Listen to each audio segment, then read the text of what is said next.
ഇപ്പോൾ ലാൻഡ് സ്ലൈഡുകൾ, അവിടുത്തേക്ക് റോഡുകൾക്കുള്ള ഏറ്റവും വലിയ പ്രോബ്ലം എന്ന് പറയുന്നത് ലാൻഡ് സ്ലൈഡുകളാണ്.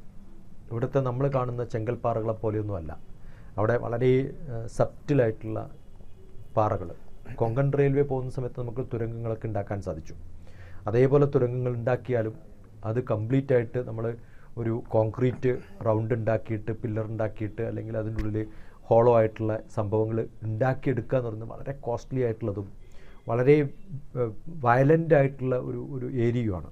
അപ്പോൾ അതിൽ ഇപ്പോൾ നമ്മൾ ചെനാബ് റിവർ ഉണ്ടാക്കിയിട്ടുള്ളത് ഇന്നത്തെ പ്രധാനമന്ത്രിയുടെ ഒരു എബിലിറ്റിയൊക്കെയാണ്, അല്ലാന്ന് പറയുന്നില്ല. പക്ഷേ ഇതിൻ്റെയൊക്കെ ബേസിക് റിസർച്ച് എന്ന് പറയുന്നത് മാധവി ലത എന്ന് പറയുന്ന ഇന്ത്യൻ ഇൻസ്റ്റിറ്റ്യൂട്ട് ഓഫ് സയൻസിലെ പ്രൊഫസർ സിവിൽ എഞ്ചിനീയറിങ്ങിലെ കഴിഞ്ഞ 17 വർഷമായിട്ട് അവരുടെ ടീം പഠിക്കുന്നതാണ് ഈ ഒരു റെയിൽ ബ്രിഡ്ജിൻ്റെ സ്ട്രെങ്ത്ത് എങ്ങനെ ടോപ്പ് ആയിട്ട് മാറ്റാമെന്നുള്ളത്.